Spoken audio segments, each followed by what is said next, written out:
नाज़रीन अस्सलाम वालेकुम, आपकी खिदमत में एक नई वीडियो के साथ आपका मेज़बान हाजिर है। नाज़रीन ये वीडियो एक दफ़ा मुलाहिज़ा कीजिए, फिर इस पर तफसील से बात करते हैं। मैंने इमरान खान को जितनी भी ऑफर्स भेजी वो सब गैर हकीकत मंदाना थी।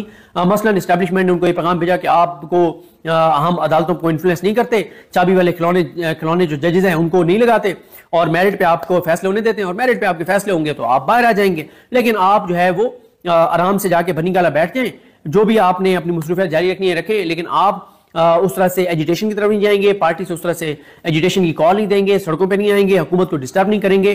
तो शहबाज शरीफ फॉर्म 47 वाले को आप नौकरी पे बरकरार रहने देंगे और उसको उसके साथ छेड़छाड़ नहीं करेंगे। 2 साल आप इस हुकूमत को चलने देंगे, उसके बाद फिर आपसे बात करेंगे और फिर शायद हम जो है वो तकरीबन कोई 3 साल मुकम्मल इस हुकूमत के करवा के और हम इलेक्शन के बारे में सोच सकते हैं। लेकिन 2 साल आप मुकम्मल तौर पर खामोश रहेंगे। अब इस पर तो इमरान खान कभी नहीं मानेगा। फिर कुछ और जो साफी खबरें देते हैं कि इमरान खान को कहा गया कि बाहर चले जाएं, बाहर उसने बिल्कुल भी नहीं जाना। तो एक तो ये हो सकता है कि एस्टेब्लिशमेंट ने कोई सख्त पैगाम इमरान खान को भिजवाया, वो एक तो ये हो सकता है क्योंकि अली बिन गंडापुर ने वहां पे गुफ्तगू नहीं की, वो वहां से निकल आए और आज एपिक्स कमेटी का इजलास इस वक्त शुरू हो चुका है। कल एपिक्स कमेटी का इजलास होना था, कल वो इजलास आज के लिए मुलतवी हुआ था। कल शहबाज शरीफ को बताया गया था तबीयत नासाज है, लेकिन तबीयत उनकी कोई नासाज नहीं थी। मेहताब हैदर साहब ने खबर दी कि उन्होंने कल एफटीआर के हवाले से एक मीटिंग को चेयर किया। तो एक तो ये हो सकता है मुमकिन तौर पर। दूसरा ये हो सकता है कि एस्टेब्लिशमेंट अब हीट महसूस कर रही हो, जो इंटरनेशनल एक दबाव आ रहा है पाकिस्तान के ऊपर, यूके से, यूएस से, और जो बाइडेन चला गया है, जिनको नून लीग वाले कहते थे कि हमारे अबू हैं और अमेरिका हमारा बाप है, और हम जो है वो अगर कुछ इधर उधर उनके खिलाफवर्जी करेंगे तो वो वेंटिलेटर बंद कर देंगे और हम वैसे देखो हम मर जाएंगे। तो अब जो बाइडेन तो रहा नहीं है, वो तो मुंतकिली इख्तिदार हो रही है, ट्रंप जीत चुके हैं। तो एक तो ये हो सकता है कि एस्टेब्लिशमेंट को एक महसूस हो रहा हो कि अब इंटरनेशनली दबाव बढ़ता चला जा रहा है। ओवरसीज पाकिस्तानियों ने जिस तरह से ट्रंप की कैंपेन में अपना किरदार अदा किया, ट्रंप की फैमिली तक उनकी एक्सेस है, वो ये दावे कर रहे हैं कि ट्रंप की फैमिली ने और ट्रंप ने कहा है कि वो पाकिस्तान के अंदर जबर फस्तायत और बर्बरियत जो जारी है इसको वो सपोर्ट नहीं करेंगे, और वो कहेंगे कि इंसानी हकूक की पामालियां ना की जाएं। जिस तरह से अभी कांग्रेस के 54 मेंबरान का एक खत सामने आया और उस खत पे दफ्तर खारजा ने खबर दी साले जाफिर को, साले जाफिर ने खबर लगा दी, उस पे दफ्तर खारजा फिर अगले दिन मुकर गया। उन्होंने कहा जी घटिया आदमी है ये, झूठ बोला है इसने साले जाफिर ने, और खुद ही भाग गया फॉरेन ऑफिस अपने बयान से। तो इसका मतलब यह है कि इंटरनेशनल जो चीजें हो रही हैं उसकी एक हीट तो लगता है कि महसूस हो रही है। फिर जो इसकी ट्रंप की जो पुतिन के साथ एक ताल्लुक है, और पुतिन जो है उसको पता है कि इमरान खान साहब को किस बात की सजा दी गई कि उन्होंने जो रशिया का विजिट किया था उसको इस्तेमाल किया गया कि इमरान खान रशिया चला गया, हमने उसको बड़ा रोका है, अमेरिका को भी बताया गया कि फिर भी चला गया। तो ये चीजें हैं।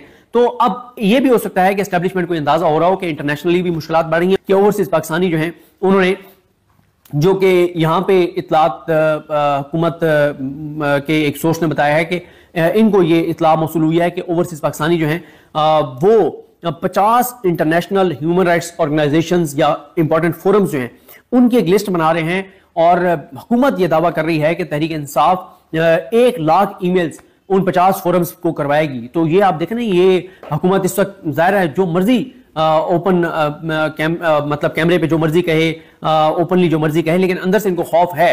जब हुकूमत खुद ये बता रही है of camera, of the record, कि जनाब पीटीआई 50 इंटरनेशनल फोरम्स को 1 लाख ईमेल्स करने जा रही है, तो ये ज़ाहिर है इनके लिए परेशान कुन तो है कि अब नून लीग जिनको अब्बू कहती थी वो तो जो बाइडेन तो रहे नहीं है, तो वो रहे नहीं है, तो अब जो भी इंटरनेशनली चीज होगी तो उसका एक प्रेशर होगा अमेरिका के ऊपर और अमेरिकी इदारों के ऊपर।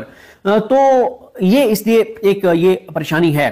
अब ये हो सकता है कि एक तरफ इंटरनेशनल प्रेशर भी महसूस हो रहा हो, दूसरी तरफ ये भी नजर आ रहा हो कि मुल्क के अंदर अनसर्टेनिटी बढ़ती चली जा रही है। फिर नून लीग के हवाले से आपने देख लिया कि कल जिस तरह से एस्टेब्लिशमेंट पे बहुत संगीन इल्जाम लगाया मियां जावेद लतीफ ने, जिसको अभी तक रिजेक्ट नहीं किया, निगलेक्ट नहीं किया, उसकी तरदीद नहीं आई एस्टेब्लिशमेंट से। इसका मतलब है कि उसमें कोई दमखम है जावेद लतीफ की बात में, जिसको एस्टेब्लिशमेंट भी उसकी तरदीद नहीं कर पा रही। फिर मरियम नवाज के हवाले से फैसल वार्डर ने बताया कि चाइना उनके बयान से नाराज है। फिर IMF को जो 2 तहफुजात थे जिसकी वजह से IMF का प्रोग्राम खतरे में पड़ गया, वो दोनों पंजाब से रिलेटेड थे कि पंजाब सरप्लस में नहीं था, खसारे में था, फिर दोनों भी करके और सरप्लस में किया गया। दूसरा कोई इन्होंने इन्वेस्टमेंट किए पैसे UAE में, पंजाब ने, वो सारे मामलात हैं। फिर सोहेल बड़ाई साहब कह रहे हैं कि एस्टेब्लिशमेंट के अंदर ये सोच है कि नून लीग ना पॉलिटिकल नैरेटिव बना पा रही है, ना एस्टेब्लिशमेंट को डिफेंड कर पा रही है, ये चीजें हैं। फिर नून लीग के अपने अंदर जो इख्तलाफात हैं, तो ये सारी चीजें हैं। तो इसका मतलब यह है कि और फिर जाहिर है इमरान खान हर आने वाले दिन के साथ पॉपुलर हो रहे हैं, पाकिस्तान के अंदर अनसर्टेनिटी बढ़ रही है, लोगों में घुटन बढ़ रही है, नफरत बढ़ रही है। तो बावजूद इसके कि अदलिया फतह कर ली गई है याहिया अफरीदी साहब को लगा के, मनपसंद जज को लगा के, और काजी फाइज ईसा साहब आजकल बाहर ये दावे कर रहे हैं कि उन्होंने अपना किरदार अदा किया।